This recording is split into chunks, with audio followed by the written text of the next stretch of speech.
श्रीपरमात्मने नमः। नारायणं नमस्कृत्य नरं चैव नरोत्तमं देवीं सरस्वतीं व्यासं ततो जयमुदीरयेत्। करचरणकृतं वा कायजं कर्मजं वा श्रवणेन्द्रियं वा मानसं वापराधं विहितमविहितं वा सर्वमेतत्क्षमस्व। जय जय करुणाब्दे श्रीमहादेव शम्भो। योऽन्तः प्रविश्य मम वाचमिमां प्रक्षुब्धां सञ्जीवयत्यखिलशक्तिधरः स्वधाम्ना। अन्यास्तहस्तचरणश्रवणत्वगादीन् प्राणान्नमो भगवते पुरुषाय तुभ्यं। नौमीड्यतेब्रवपुषे तडिदम्बराय गुञ्जावतंसपरिपिच्छलसन्मुखाय वन्यस्त्वदेकवल्वेत्रविषाणवेणु लक्ष्मश्रिये मृदुपदे पशुपाङ्गजाय नारायणं नमस्कृत्य नरं चैव नरोत्तमं देवीं सरस्वतीं व्यासं ततो जयमुदीरयेत्। या कुन्देन्दुतुषारहारधवला या शुभ्रवस्त्रावृता या वीणावरदण्डमण्डितकरा या श्वेतपद्मासना या ब्रह्माच्युतशङ्करप्रभृतिभिर्देवैः सदा वन्दिता सा मां पातु सरस्वती भगवती निःशेषजाड्यापः। शुक्लां ब्रह्मविचारसारपरमां माध्यां जगद्व्यापिनीं वीणापुस्तकधारिणीं अभयदां जाड्यान्धकारापहां। हस्ते स्फाटिकमालिकां विदधतीं पद्मासने संस्थितां वन्दे तां परमेश्वरीं भगवतीं बुद्धिप्रदां शारदां। कृष्णाय वासुदेवाय हरये परमात्मने प्रणतक्लेशनाशाय गोविन्दाय नमो नमः। कृष्णाय वासुदेवाय देवकीनन्दनाय च नन्दगोपकुमाराय गोविन्दाय नमो नमः। नारायणं नमस्कृत्य नरं चैव नरोत्तमं देवीं सरस्वतीं व्यासं ततो जयमुदीरयेत्। गुरुर्ब्रह्मा गुरुर्विष्णु गुरुर्देवो महेश्वरः गुरुः साक्षात् परब्रह्म तस्मै श्रीगुरवे नमः। श्रीमद्भागवत के अंतर्गत प्रथम स्कंध का छठा अध्याय। आप सभी सब्सक्राइबरों को और श्रोताओं को मेरा बारंबार नमस्कार। आइए चलते हैं भगवान के पावन पवित्र पुराण भागवत महापुराण के षष्ठ अध्याय पे, प्रथम स्कंध के अथ षष्ठ अध्याय। इसमें नारद जी के पूर्व चरित्र का शेष भाग दिया गया है। सुतवाच एवं निशम्य भगवान् देवर्षिर्जन्म कर्म च भूयः पप्रच्छतं ब्रह्मन् व्यासः सत्यवती सुतः। एवं निशम्य भगवान, इस प्रकार भगवान नारद जी के पूर्व जन्म का वृत्तांत सुन करके और उनके कर्मों को सुन करके पुनः सत्यवती के पुत्र वेदव्यास जी पूछते हैं। भूयः प्रपच्छतं ब्रह्मन् व्यासः सत्यवती सुतः। सत्यवती के जो पुत्र हैं ऐसे व्यास जी नारद जी से पूछते हैं। व्यासुवाच भिक्षुभिर्विप्रवसिते विज्ञानदृष्टिभिस्तव वर्तमानो वयस्याद्ये ततः किम करोत् भवान्। व्यास जी ने पूछा कि जब आप को ज्ञानोपदेश करने वाले महात्मा लोग चले गए तब आपने क्या किया। उस समय आपकी तो अवस्था बहुत ही छोटी थी, तो आपने किस प्रकार से छोटी अवस्था में भी ईश्वर को ध्यान में देखा, ऐसा कैसे हुआ। स्वायंभुवकयावृत्या वर्तितं ते परं वयः कथं चेदमुदस्राक्षिः काले प्राप्ते कलेवरम्। व्यास जी कहते हैं कि प्रभु, आपकी शेष आयु किस प्रकार व्यतीत हुई और मृत्यु के समय आपने किस विधि से अपने शरीर का परित्याग किया। प्राकल्प विषयामेतां स्मृतिं ते सुरसत्तम न ह्येष व्यवधात काल एष सर्वनिराकृतिः। देवर्षे, आपको पूर्व जन्म की वृत्तांत इस जन्म भी याद है, कैसे संभव है। आप मुझे यह बताइए, आखिर कैसे आपको पूर्व जन्म का वृत्तांत याद है। काल तो सभी वस्तुओं को नष्ट कर देता है, उसने आपकी इस पूर्वकल्पिक स्मृति को कैसे नाश नहीं किया। नारदवाच। तब नारद जी कहते हैं, भिक्षुभिर्विप्रवसिते विज्ञानादेष्टिभिर्मम वर्तमानो वयस्याद्येतत एतदकारशम। नारद जी कहते हैं, मुझे ज्ञानोपदेश करने वाले महात्मा गण जब चले गए तब मैंने इस प्रकार अपना जीवन व्यतीत किया। किस प्रकार किया? एक कहते हैं नारद जी की उस समय मेरी अवस्था थी बहुत छोटी थी, तो मैं आपको बताता हूँ कि मैंने किस प्रकार से उनके जाने के बाद अपना जो समय व्यतीत किया और ईश्वर में अपना मन लगाया। एकात्मजा में जननी योसिन मूढ़ा च किंकरी मय्यात्मजे जन्यगतौ चक्रे स्नेहानुबंधनम। मैं अपनी माँ का इकलौता पुत्र था। एक तो वह स्त्री थी, दूसरे मूढ़ और तीसरे दासी थी। मुझे भी उसके सिवा कोई सहारा नहीं था। नारद जी कहते हैं कि मैं अपनी माँ का एक सहारा था और मेरी माँ मेरे लिए ही अपना जो है जीवन जी रही थी और दासी का काम करते हुए मेरे लालन पोषण में लगी हुई थी। स्वतंत्रता न कल्पासीद्योगक्षेमं ममेक्षति ईशस्य ही वसे लोको योषा दारुमयी यथा। नारद जी कहते हैं, वह मेरे योगक्षेम की चिंता तो बहुत करती थी, परंतु पराधीन होने के कारण कुछ कर नहीं पाती थी। जैसे कठपुतली नचाने वाले की इच्छा के अनुसार ही नाचती है, वैसे ही वह सारा संसार ईश्वर के अधीन रहता है। तो नारद जी ने कहा कि मेरी माँ मेरे लिए तो बहुत ही चिंता करती थी योगक्षेम के लिए, कि मैं कैसे आगे बढ़ूँगा, कैसे मेरे लिए भोजन व्यवस्था कैसे होगा। लेकिन कहते हैं कि वह पराधीन थी, दासी थी, दूसरे के अधीन थी। जिस प्रकार से पूरा संसार ईश्वर के अधीन होता है, या जिस प्रकार से एक लकड़ी की बनी हुई कठपुतली, उसको चलाने वाले जो उसका कलाकार होता है उसके हाथ में उसकी रस्सी रहती है, उसी प्रकार इस संसार की रस्सी तो ईश्वर के हाथ में है, उसके बिना कुछ हो ही नहीं सकता। इस प्रकार नारद जी ने व्यास जी से कहा, अहम च तद्ब्रह्मकुले ऊशिवांस्तदपेक्षया दिग्देशकालाभित्पन्नो बालः पंचहायनः। मैं भी अपनी माँ की स्नेह बंधन में बंधकर उस ब्राह्मण बस्ती में ही रहा। मेरी अवस्था केवल 5 वर्ष की थी। मुझे दिशा, देश और काल के संबंध में कुछ भी ज्ञान नहीं था। एकदा निर्गतां गेहात् दुहन्तीं निशिगां पथि सर्पोदोदसत्पादा पृष्ठः कृपणां कालचोदितः।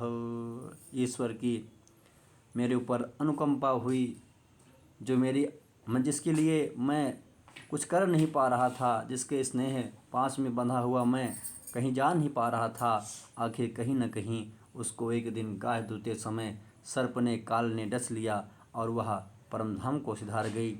मुझे दुख तो हुआ चूँकि मेरी माँ थी, लेकिन कहीं न कहीं मैंने ईश्वर का एक अनुकंपा ही माना और मैं अपन उस बस्ती को छोड़ करके जंगल की ओर चढ़ पड़ा।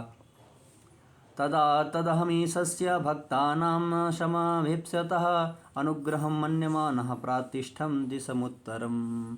मैंने यह भी अनुग्रह ही ईश्वर का माना।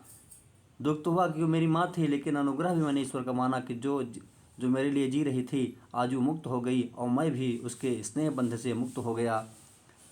एक दिन की बात है, मेरी माँ गौ दुहने के लिए रात के समय घर से बाहर निकली। रास्ते में उसके पैर में सांप छू गया और उसने उसको डस लिया। उस सांप का क्या दोष, काल ही ऐसी ही प्रेरणा देता था। मैंने समझा भक्तों के मंगल चाहने वाले भगवान, यह भी एक अनुग्रह ही है। इसके बाद मैं उत्तर दिशा की ओर चल पड़ा।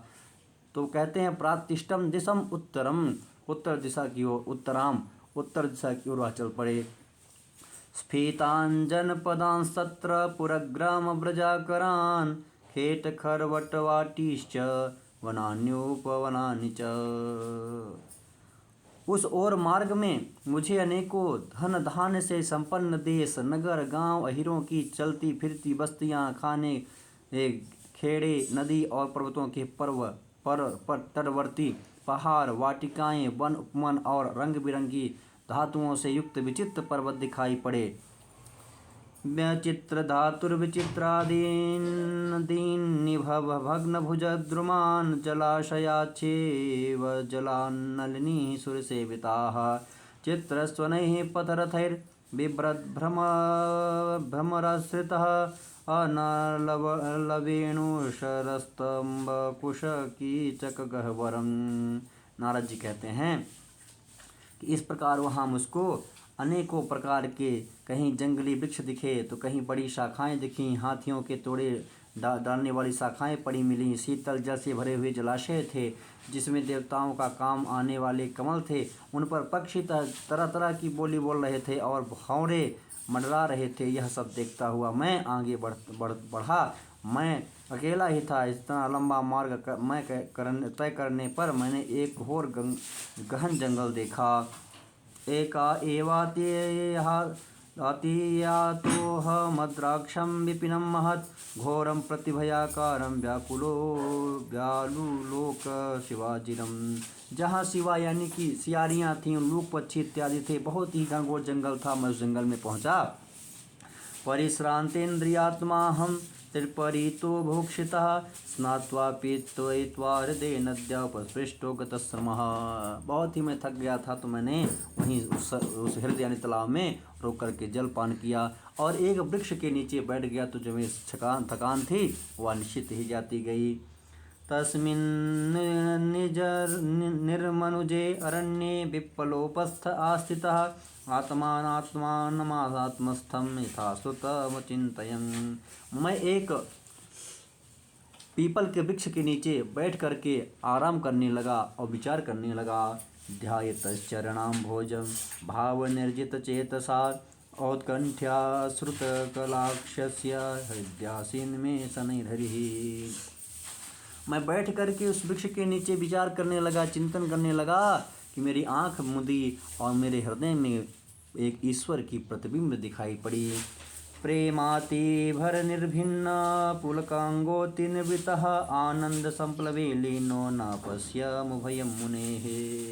भक्ति भाव से वशीकृत चित्त द्वारा भगवान के चरण कमलों का ध्यान करते ही भगवत प्राप्ति की उत्कंठ लालसा से मेरे नेत्रों में आंसू छलक आए और हृदय में धीरे धीरे भगवान प्रकट हो गए।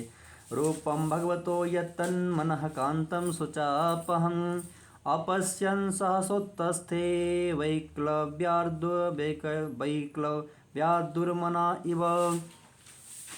व्यास जी उस समय प्रेम के भाव चंचल उद्वेग से मेरा रोम रोम पुलकित हो उठा, हृदय अत्यंत शांत और शीतल हो गया। उस आनंद की बाढ़ में मैं ऐसा डूब गया कि मुझे अपना और ध्येय वस्तु का तनिक भी भान न रहा। भगवान का वह अनिर्वचनीय रूप समस्त शोकों का नाश करने वाला और मन के लिए अत्यंत लुभावना था। सहसा उसे न देखकर मैं बहुत ही विकल हो गया और अनमन मना सा होकर आसन से उठ खड़ा हुआ। अब नारद जी कहते हैं कि जो मेरे चित्त में एकाएक स्मृति बनी हुई थी भगवान की, उसको देखकर मेरे सारे अंग प्रफुल्लित हो गए थे, मेरा मन प्रसन्न हो गया था, हृदय मेरा पवित्र हो गया था। और क्षण मात्र में वह जब प्रतिबिंब गायब हो गया तो मैं व्याकुल हो गया। आखिर कौन है ऐसा जो मुझको आकर के पुष्ट कर दिया, मेरे मन को हरा कर दिया? आखिर वो कौन है? दिदिक्षुस्तदहं भूयः प्रणिधाय मनोहृदि वीक्षमाणोऽपि न पश्यामभितप्त इवातुरः। अब मैं बहुत ही ज़्यादा आतुर हो गया उनको देखने के लिए। मेरी बहुत ज़्यादा जिज्ञासा हो गई। मैं बार बार ध्यान लगाने लगा, बार बार स्मरण करने लगा, लेकिन चारों दिशाओं में देखने लगा, लेकिन मुझको वह प्रतिबिंब ईश्वर की पुनः नहीं दिखाई दी। एवं यतन्तं विजने मामाहा गोचरो गिराम गंभीरलक्षणया वाचा शुचः प्रशमयन्निव। तभी एक आकाशवाणी हुई और वह आकाशवाणी स्पष्ट और निश्चित ही बहुत ही अच्छी तरह सुनाई दी मुझको कि वो आकाशवाणी ने कहा कि अभी तुम्हारी जो बुद्धि है अपक्व है, पहले इस बुद्धि को तुम ईश्वर के चरणों में लगा करके इसे पकाओ, तब कहीं जाकर तुम्हें ईश्वर की प्राप्ति होगी। सकृद यदर्शितं रूपमे तत्कामायते नघ यह मत्कामः शनकै साधु सर्वान् मुंचते हृच्छयान्। उस आकाशवाणी ने कहा कि इस प्रकार निर्जन ने मुझे भगवान कहते हैं, आकाशवाणी कहती है कि निष्पाप बालक, तुम्हारे हृदय में मुझे प्राप्त करने की लालसा जागृत करने के लिए ही मैंने एक बार तुम्हें अपने रूप की जरा दिखाई है। मुझे प्राप्त करने की आकांक्षा से युक्त साधक धीरे धीरे हृदय की संपूर्ण वासनाओं का भलीभांति त्याग कर देते हैं। अल्पकालीन संत सेवा से ही तुम्हारी चित्तवृत्ति मुझ में स्थिर हो गई है। अब तुम इस प्राकृत मलिन शरीर को छोड़कर मेरे पार्षद हो जाओ। तो इस प्रकार भगवान ने नारद जी को आकाशवाणी रूप में बताया कि अब तुम्हारी अभी जो बुद्धि है अपक्व है। निश्चित ही तुमने संतों की सेवा किया तो तुम्हारे अंदर मेरी भक्ति जागृत हुई और मैं उसी भक्ति के कारण तुम्हें दिखाई दिया हूँ। अब तुम इस शरीर को छोड़ करके मेरे पार्षद हो जाओ। सत्सेवया दीर्घया ते जाता मयि दृढ़ा मतिः हित्वा वद्यममिमं लोकं गन्तामज्जनतामशे मतिर्मयि निबध्येयं न विपद्येत करिहिचित् प्रजासर्गनिरोधेऽपि स्मृतिश्च मदनुग्रहात्। लेकिन मैं तुम्हारे ऊपर एक अनुग्रह निश्चित कर रहा हूँ कि मेरे कृपा से तुम्हारा पूर्व जन्म का जो वृतांत है वो तुमको निश्चित ही याद रहेगा, उसको तुम भूलोगे नहीं। एतावदत्योपरराम तन्महत् भूतं नभो लिङ्गमलिङ्गमीश्वरम् अहञ्च तस्मै महतां महीयसे शेषनावगनामं विदधेनुकम्पितः। कहते हैं आकाश के समान अव्यक्त सर्वशक्तिमान परमात्मा इतना कहकर चुप हो गए। उनकी इस कृपा का अनुभव करके मैंने उन श्रेष्ठों से भी श्रेष्ठतर भगवान को सिर झुकाकर प्रणाम किया। नामान्यनन्तस्य तत्र पठन् गुह्यानि भद्राणि कृतानि च स्मरन् गां पर्यटन् स्तुष्टमनागतस्पृहः कालं प्रतीक्षन् विमदो विमत्सरः। तभी से मैं लज्जा संकोच छोड़कर भगवान के अत्यंत रहस्यमय और मंगलमय मधुर नामों और लीलाओं का कीर्तन और स्मरण करने लगा। स्पृहा और मद मत्सर मेरे हृदय से पहले ही निवृत्त हो चुके थे। अब मैं आनंद से काल की प्रतीक्षा करता हुआ पृथ्वी पर विचरने लगा। एवं कृष्णमतिर्ब्रह्मन् शक्तस्यामलात्मनः कालः प्रादुरभूत्काले तड़ि सौदामणि यथा। कहते हैं कि इस प्रकार भगवान की कृपा से मेरा हृदय शुद्ध हो गया, आसक्ति मिट गई और मैं श्री कृष्ण परायण हो गया। कुछ समय बाद जैसे एकाएक बिजली कौंध आ जाती है वैसे ही अपने समय पर मेरी मृत्यु आ गई। प्रयुज्यमाने मयि तां शुद्धां भागवतीं तनुम् आरब्ध कर्म निर्माणो न्यपतत् पांच भौतिकः कल्पान्तिहमादाय शयानेभ्यस्युदन्वतः शेष ईशोरनुप्राणं विभीषेन्तरहं विभो। इसके बाद पूरा संसार जो है प्रलय को प्राप्त हो गया और इस प्रकार मैं भी जो है तो चतुर्युगी में कहते हैं सहस्रयुग पर्यन्ते उत्थायेदं शिक्षतः मरीचि मिश्रिता ऋषयः प्राणेभ्यो हंच जंगिरे। पुनः जब भगवान का लीला करने का मन हुआ तो वो निश्चित ही बहुत समय व्यतीत होने के बाद पुनः उन्होंने सृष्टि किया और ब्रह्मा जी के पुत्र मरीचि मिश्र इत्यादि ऋषि हुए। जो मरीचि आदि जो उनके प्राण से निकले ऋषि उन्हीं के साथ मैं भी आया। तन अंतर्बहिश्च लोकांस्त्रीन् पर्येभ्यस्कंद्यतव्रतः अनुग्रहान् महाविष्णोरविघात गतिः क्वचित्। भगवान के विष्णु के उस कृपा से मेरी जो स्मृति थी वह बनी रही। देवदत्तामिमां वीणां स्वरब्रह्म विभूषितां मूर्छयित्वा हरिकथां गायमानस्य राम्यहम्। भगवान की कृपा से मेरी स्मृति बनी रही। मैं मानस पुत्र के रूप में नारद रूप में जन्म लिया और मेरे पिता ब्रह्मा हुए और ब्रह्मा जी ने मुझे ये वीणा प्रदान कर दी। देवदत्ताम इमाम वीणाम, जिसका नाम देवदत्त नामक वीणा है। और जब कहीं हरि भजन होता है तो मैं इसी वीणा को बजा करके एकदम जो है तो निश्चित ही प्रेम में आहूत हो जाता हूँ और हरि कथा में लीन हो जाता हूँ, मूर्छित हो जाता हूँ। एतद्ध्यातुरचिन्तानां मात्रा स्पर्शेक्षया मुहुः भव सिंधु प्लवो पृष्ठो हरिचर्यानुवर्णनम। और इसी को लेकर के मैं यहाँ वहाँ पर भ्रमण करता रहता हूँ और हरि के कीर्तन में लगा रहता हूँ। यमादिभिर्योगपथैः कामलोभहतो मोह मुकुन्द सेवया यत्तथात्मा न शाम्यति। काम और लोभ सी चोट से बार बार घायल हुआ हृदय से कृष्ण सेवा से जैसे प्रत्यक्ष शांति का अनुभव करता है, यम नियम और आदि योग मार्गों से वैसा शांति नहीं मिल सकती। सर्वं तदिमा तदिह तदिदमाख्यातं यत्पृष्टोऽहं त्वया नघ जन्म कर्म रहस्यं मे भवतश्चात्मतोषणम्। व्यास जी, आप निष्पाप हैं। आपने मुझसे जो कुछ पूछा था वह सब अपने जन्म और साधना का रहस्य था आपकी आत्मतुष्टि का उपाय मैंने बता दिया। श्रुतवाच तब सूत जी कहते हैं, एवं संभाष्य भगवान नारदो वासवीसुतम् आमन्त्र्य वीणां रणयन् ययौ यादृच्छको मुनिः। शौनकादि ऋषियों, देवर्षि नारद ने व्यास जी से इस प्रकार कहकर जाने की अनुमति ली और वीणा बजाते हुए स्वच्छंद विचरण करने लगे हुए चल पड़े। अहो देवर्षि धन्योऽयं यत्कीर्तिं सांगधन्वनः गायन्माद्यन्निदं तन्त्र्या रमयत्यातुरं जगत्। आहा, ये देवर्षि बहुत ही धन्य हैं, क्योंकि ये सांगपाणी भगवान की कीर्ति को अपने वीणा पर गा गा कर स्वयं तो आनंद मग्न होते ही हैं, साथ साथ इस त्रिताप तप्त जगत को भी आनंदित करते हैं, प्रसन्न करते हैं। जय जय श्रीमद्भागवते महापुराणे पांचम संहितायां प्रथम स्कंधे व्यासनाथ संवादे षष्ठोत्सवः। बोले भागवत भगवान की जय। कृष्णाय वासुदेवाय हरे परमात्मने प्रणतक्लेशनाशाय गोविंदाय नमो नमः। गोविंदाय नमो नमः। श्री परमात्मे नमः। श्री कृष्णार्पणमस्तु। यदक्षरं पदभ्रष्टं मात्राहीनं तद्भवेत् तत्सर्वं क्षम्यतां देव प्रसीद परमेश्वर। भगवान के चरित्र का श्रवण करने से जो आनंद मिलता है, संसार के किसी भी वस्तु किसी भी चीज़ से ये आनंद नहीं प्राप्त होता। भगवान की लीलाओं का श्रवण करने से हृदय पवित्र हो जाता है, मन प्रसन्न हो जाता है। इस संसार के चकाचौंध से व्यक्ति अपने जन्म के उद्देश्य को भूल जाता है। बच्चों के पालन पोषण में लगा हुआ जीवन उस ईश्वर के भजन को भूल जाता है। लेकिन वास्तविक में अगर पूछा जाए तो आनंद तो ईश्वर की गुणानुवाद में ही है।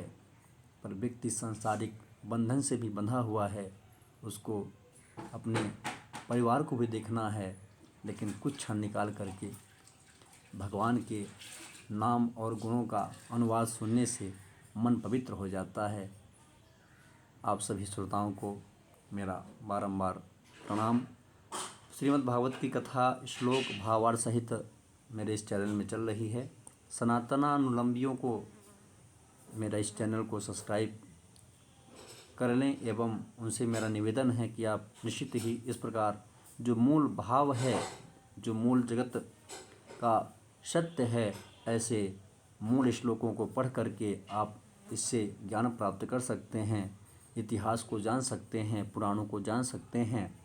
आज पैसे की लोलुपता ने व्यक्ति को अंधा बना दिया है और वह सिर्फ कहीं भी कथाएं होती हैं वहाँ सार तत्व को छोड़ करके निसार तत्व सांसारिक वार्तालाप ज़्यादा किया जाता है। आप मूल पाठ का महत्व तो सब लोग जानते ही हैं और इसका भावार्थ भी आप अगर पढ़ें तो बहुत ही अच्छा आपको इसकी जानकारी होगी। क्योंकि 7 दिन के भागवत में जो कथावाचक होते हैं उनके सामने समय का जो है तो समय निर्धारित रहता है, तो वो पूरी कथा संभव ही नहीं कर पाएँ। उनकी भी गलतियां नहीं हैं इसमें, मैं नहीं कहूँगा, पर पूरी कथा वो नहीं कह सकते क्योंकि इस कथा को करने में समय लगता है और वो 2 या 3 घंटा ही उनके पास रहता है, तो वो मूल चीज़ें बता देते हैं, लेकिन इसमें जो गूढ़ा तत्व है वो छोड़ जाते हैं। तो आप इसके खाली समय में सुने और इसके जो भावार्थ हैं उनको जानें हिंदी में और संस्कृत में। जय तो संस्कृतम, जय तो भारतम।